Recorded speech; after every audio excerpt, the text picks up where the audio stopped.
In Jamaica, the dead do not simply leave, they linger.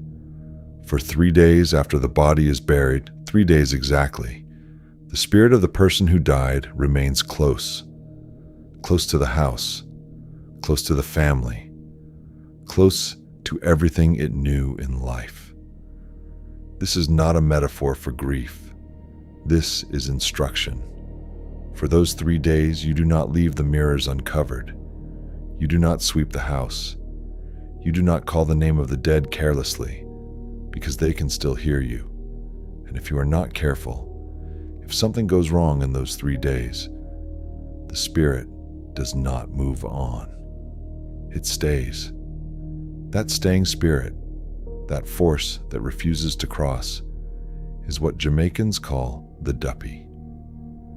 Before you can understand anything else about Jamaican folklore, before the rolling calf, before the River Mumma, before the things that wait on dark roads at night, you have to understand what a Duppy is. Because in Jamaican spiritual tradition, the Duppy is not simply a ghost, it is a specific kind of ghost. And that specificity matters.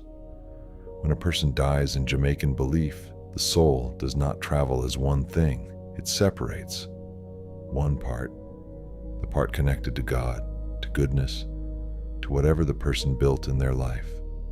That part ascends. It moves on, it crosses, it goes where it is meant to go.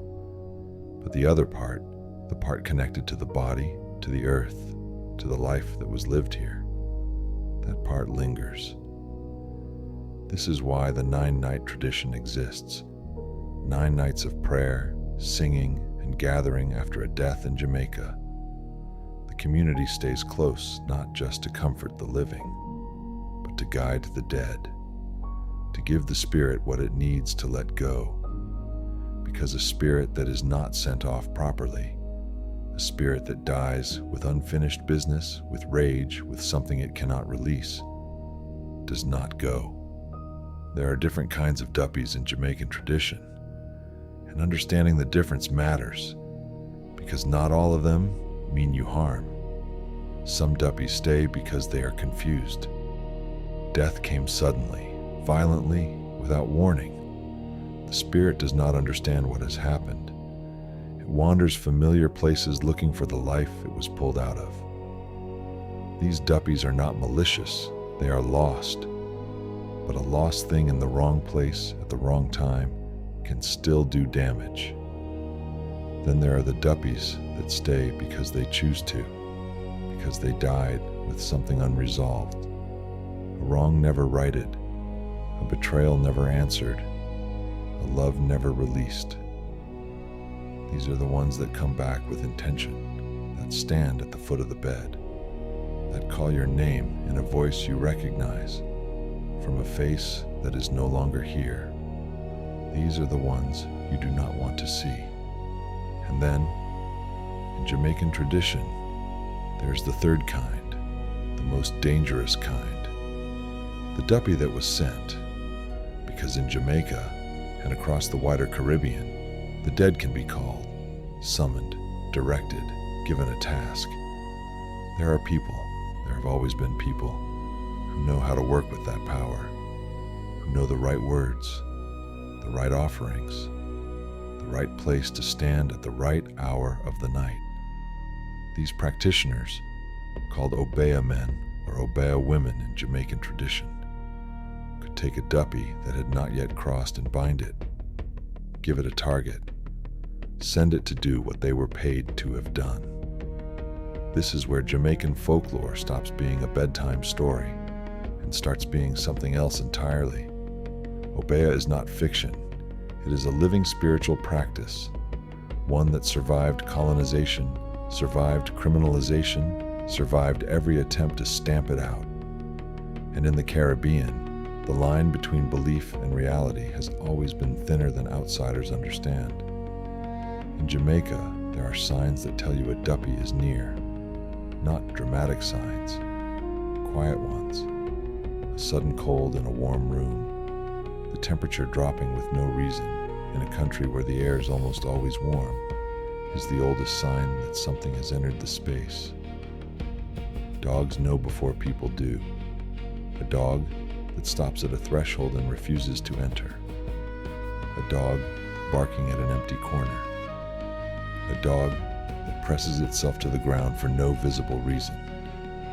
In Jamaica, this is not dismissed. The dog is listened to. There's a smell sometimes, something floral and wrong, like flowers dead longer than they should still smell like flowers. And there are sounds, not the dramatic crash of a horror movie. Footsteps in a room no one is in. Your name, spoken once and not repeated. The sound of something moved in a space that was empty when you checked. These are the ordinary textures of Duppy presence, not performances of horror. Just the unremarkable sensation of sharing space with something that should not be there anymore. Why Duppy belief runs so deep in Jamaica, you have to understand what Jamaica was built on. Slavery, sugar, death on an industrial scale. Between 1655 and 1838, more than 1 million enslaved Africans were brought to Jamaica. More than half of them did not survive their first decade on the island. Sit with that number for a moment. That is an almost incomprehensible accumulation of violent, premature, unresolved death. People torn from their land, their families, their spiritual communities. People who died without ceremony, without the rituals that would have guided them, without anyone who knew the right words to say over them. In West African spiritual traditions, the enslaved carried with them Yoruba, Akan, Fon, Igbo. The proper sending off of the dead was not ceremonial. It was necessary for the peace of the living and the crossing of the dead. But enslaved people could not always perform these rites. They were denied the time, the materials, the gathering of community. Their dead were buried in unmarked ground with whatever ceremony could be stolen in the margins of survival. What that means, through the lens of the belief system those people carried, is that Jamaica is a land with an enormous number of unfinished crossings. Spirits that never got what they needed to go, that have been here since the 17th century, that have been accumulating in the soil, in the trees, in the deep water. The Duppy is not just folklore. It is a record of what was done to people and what those people could not do for their dead.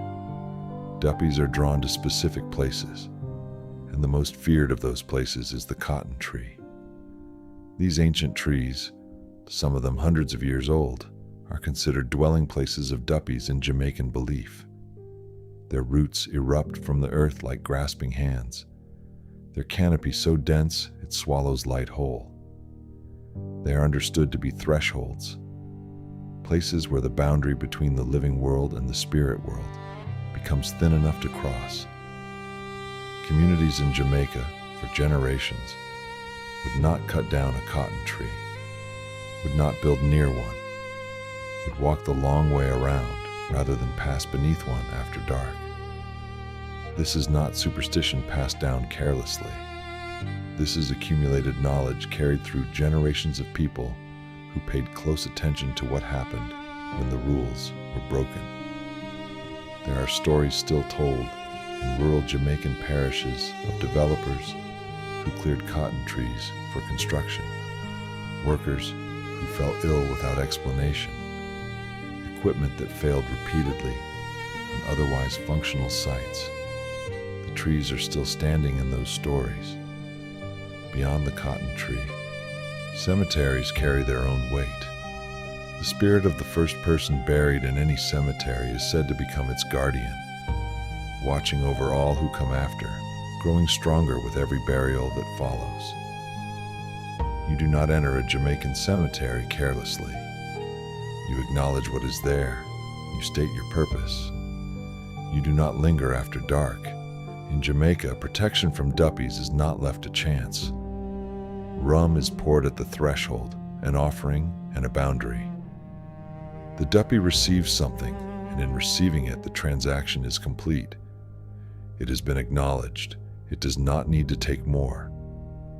Sinkle Bible, what others call aloe vera, planted at the gate, is said to keep duppies from passing through. Certain prayers, certain scripture. The community gathering of 9 night giving the spirit enough witness and enough love to finally let go. But the most important protection in Jamaican tradition is not an object or a plant or a prayer. It is respect. Respect for the dead. Respect for the process of dying.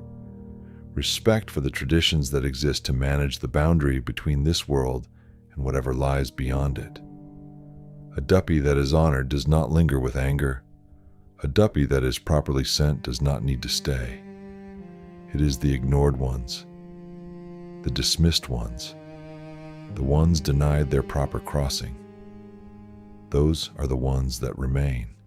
Every story you will hear in this series, the rolling calf on the dark road, the River Mumma in the deep water, the old woman who sheds her skin at night, they all live inside the world we just described. The world where the dead do not simply leave and the living have always known it. Jamaica is a beautiful island. It is also a very old one, and it has seen things that do not forget easily. Neither do the dead. In Jamaica, you do not say someone has died. You say they have turned duppy. The language has always known what the body becomes.